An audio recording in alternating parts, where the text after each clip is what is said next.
हाय दोस्तों, कैसे हो आप सब लोग। आज मैं आपको फिर से जन्माष्टमी के लिए प्रसाद बनाना बताऊंगी कि कैसे आप 10 से 15 मिनट में 3 तरह से प्रसाद बना सकते हैं, पंचामृत और पंजीरी।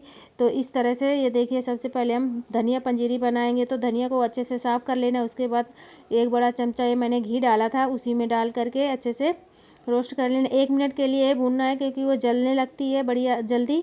तो इसके बाद इस तरह से 1-1 मिनट के लिए ये सारे मसाले भून लेना है। अगर आप पहली बार बना रहे हैं तो थोड़ा सा दिक्कत हो सकती है, उसमें भी दिक्कत कोई नहीं होगी, क्योंकि मैं आपको बता रही हूँ कि बस हल्के से फूलने चाहिए, बस निकाल लेना है मीडियम फ्लेम पे रख के। और इस तरह से देखिए, मैंने मखाने डाले हैं। अगर आप नारियल का बुरादा ले रहे हैं तो इसी साथ इसका डाल दीजिए, तो वो भी साथ में भुन जाएगा। जो गरी का गोला होता है उसको कद्दूकस कर लीजिए, तो बढ़िया से बन जाएगा। तो ये देखिए, मैंने इसमें फिर से 1 चमचा घी डाला है और उसके बाद इस तरह से कटी हुई गरी डाली है। मैंने कुछ काट कर रखी थी और कुछ इस तरह से बड़ी बड़ी लंबी लंबी करके काटी है। तो आपको जैसी पसंद हो वैसे डाल दीजिए, लेकिन मैं 2 तरह से बनाना बताऊंगी आपको।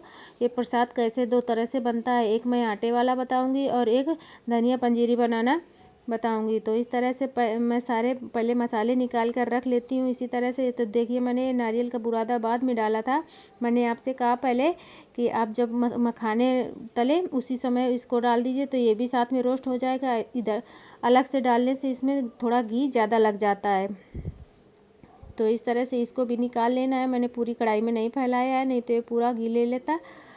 तो इस तरह से अब इसमें हम बाद में सबसे लास्ट में हमको आटा डालना है 1 कटोरी। और ये यही आटा है जिससे हम रोटियां बनाते हैं। तो कहीं कहीं धनिया पंजीरी का प्रसाद भोग लगता है श्री कृष्ण को, और कहीं कहीं इस तरह से आटे की पंजीरी का भोग लगता है। तो मैं दोनों तरह से आपको बनाना बता रही हूँ। तो इस तरह से देखिए, इसको भी रोस्ट कर लेना। इसको रोस्ट करने में 3 से 4 मिनट लगेंगे। मीडियम टू लो फ्लेम पे ये रोस्ट करना है। इसको उतार कर अलग रख दें और चलाते रहें ताकि ये जले ना नीचे से, या तो फिर अलग बर्तन में निकाल के रख दें। और उसके बाद हमने एक छोटा सा मिक्सी जार लिया है। इसमें जो हमने धनिया रोस्ट करके रखी थी और जो बुरादा रोस्ट करके रखा था, इस तरह से तल के उसको हल्का सा दरदरा पीस लेना है। तो ये देखिए, इस तरह से दरदरी पीस चुकी है। अगर आप धनिया ज़्यादा लेंगे, ज़्यादा प्रसाद बनाएंगे, तो धनिया केवल आप पीस सकते हैं, बुरादा तो वैसे भी पीसा था। तो इस तरह से मैंने मखाने लिए हैं। मखानों को इस तरह से हल्का मोटा मोटा तोड़ के यहाँ से डाल देंगे। इनको पीसना नहीं है। ये मसाले सारे दिखने चाहिए हमारे प्रसाद में, तभी ये प्रसाद देखने में भी अच्छा लगता है और खाने में भी क्रंची क्रंची अच्छा लगता है। तो इस तरह से देखिए, मैंने जो बड़े बड़े 2-2 टुकड़ों में काजू और बादाम करके रखे थे, तले थे, उनको भी डाल देना है। और इस तरह से ये जो हमने गरी लंबी करके डाली रखी थी उसको भी डाल देना। सारी चीज़ें हमने तल लिया है।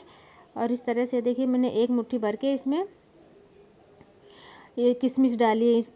किशमिश को हमने तला नहीं है, ऐसे ही हम डालेंगे। तो इस तरह सारी चीज़ों को मिक्स कर देना है। उसके बाद हम स्वाद के अनुसार इसमें चीनी या फिर मिश्री डाल दें। मिश्री या बूरा जो भी आपके पास हो डाल दें। तो मेरे पास ये मिश्री पिसी हुई रखी थी। तो श्री कृष्ण के भोग में तो श्री कृष्ण का प्रिय भोजन है। तो इस तरह से आपके पास हो तो ज़रूर डालें। धागे वाली ले लीजिए, मार्केट में आसानी से मिल जाती है। और 2 चम्मच मैंने डाली है इसमें। आप जितना ज़्यादा बनाए उसी हिसाब से मीठा कर लें इसको। और इस तरह से सारी चीज़ों को अच्छे से मिक्स कर देना। अब हम दूसरा बाउल लेंगे। जो मखाने हमने आधे छोड़ दिए थे, उनको भी अब इसी में हम दूसरा प्रसाद बनाएंगे। तो इसमें हम आटा डालेंगे, जो हमने आटा रोस्ट करके रखा है। इस आटे को अच्छे से मिला लेंगे। और जो मसाले हमने बचा कर रख दिए हैं, इनको भी इसी में डाल देंगे। तो ये आटे वाली पंजीरी में तो ऐसे चिरौंजी और ये गरी डाली जाती है वो काट करके टुकड़ों में। तो मेरे पास चिरौंजी नहीं थी, मैंने सारे ही मसाले इस तरह से थोड़े मोटे मोटे करके डाल दिए हैं। और मखाने डाले जाते हैं, तो इस तरह से मैंने डाले हुए हैं। अब हम इसको इस तरह से अच्छे से मिक्स कर देंगे।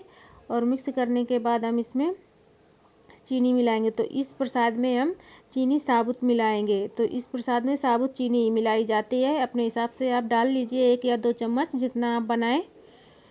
या आप लोगों में बांटने के लिए बनाए तो ज़्यादा प्रसाद बनेगा तो ज़्यादा आप डाल लीजिए, या अपने आप घर में सिर्फ भगवान के लिए भोग लगाने के लिए बना रहे हैं तो इस तरह से डाल लीजिए।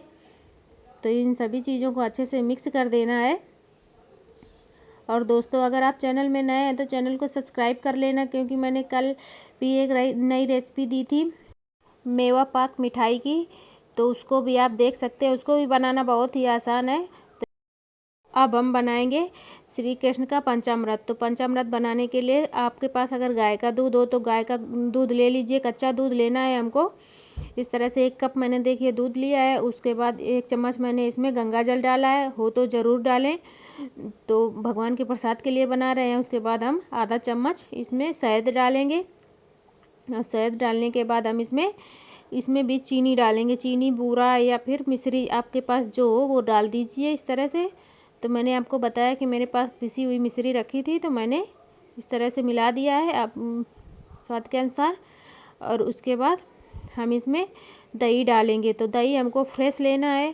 फ्रेश दही यानी कि अगर आप शाम को बनाएं ये प्रसाद तो आप सुबह जमा दीजिए, तो ये ताज़ा भी बना रहेगा और ये अच्छा रहेगा। तो इस तरह से देखिए मैंने इसमें 1 कप भर के दही डाल दिया है। इसको मिक्स नहीं करना, इस तरह से हल्का हल्का टुकड़ों में कटा होना चाहिए बस। इस तरह से ये देखिए हमारे प्रसाद तैयार हो चुके हैं।